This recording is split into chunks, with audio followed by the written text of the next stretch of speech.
Mr. Capito. Thank you, Mr. Chairman. I want to thank all of you, both for your testimony, but also for your service.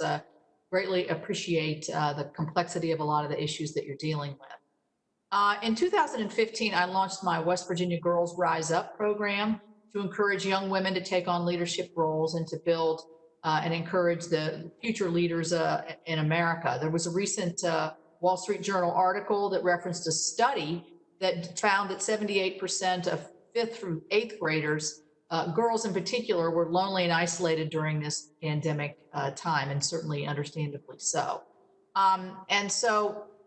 It was also quoted that girls between 10 and 14 are spending about 3 to 4 hours a day on TikTok, Snapchat, Instagram to stay connected.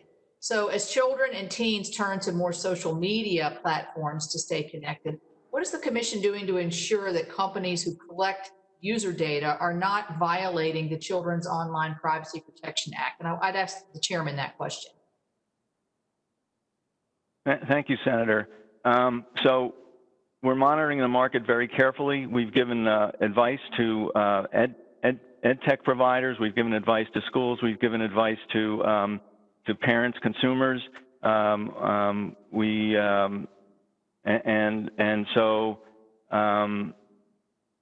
Let's see what I mean. That's what we're doing so far. Mm-hmm. And one of the things I think that this points to is that we really need federal privacy legislation. This is an area where it's not just a matter of are you doing what you say? It's a matter of what you're doing may not be proper, even if you don't say anything about it. Well, I think obviously, in particularly, nobody could have anticipated this, and the availabilities, obviously, of online platforms to younger children, probably maybe where some parents might have prevented the use of it or limited the use of it. Now it's become more difficult to do that because that's the only way that a lot of teens and pre-adolescents and everything are keeping in touch. So I am concerned about that. I'm going to shift to another issue to Commissioner Phillips on the Made in America provisions. I know that there has been some lack of clarity in terms of what does Made in America mean? What does it mean to you? What does it mean to a consumer's perception? I know you do studies on that. Where are we on that Made in America? Obviously, here again during this pandemic, when we saw our PPE was being made in China, the lack of availability, very frustrating. We're going to try to do something about that here, hopefully in our next CARES package. So, do you have a comment on that, Commissioner Phillips? Sure. And Senator, let me just begin by following up briefly on your last question to the Chairman. It's important also to note that the COPPA enforcement under this FTC, the 5 commissioners sitting here before you today, is as aggressive as it ever has been. That began with what was then a record settlement against a company that few Americans had heard of at the time, TikTok. We're very glad they're under order. It continued with our settlement with the New York Attorney General for $170 million in the YouTube case.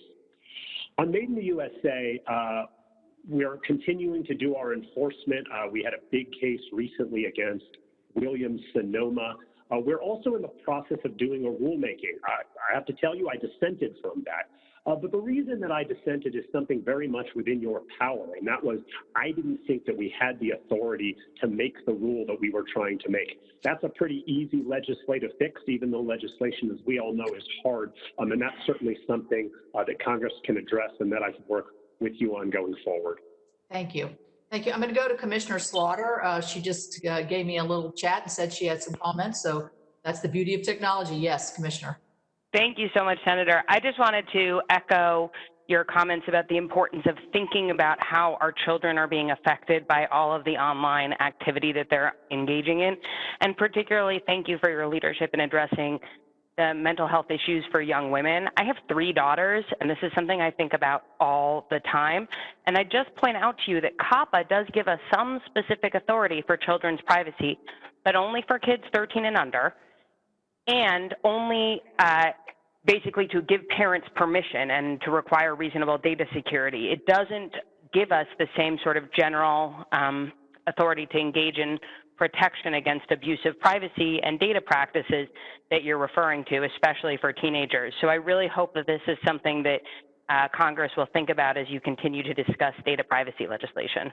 Well, it certainly looks like the data coming forward over in the last several months would support something like that. Thank you very much. I think I've probably used my 5 minutes. I appreciate it. Thank you all. And the cute little baby. Thank you, Senator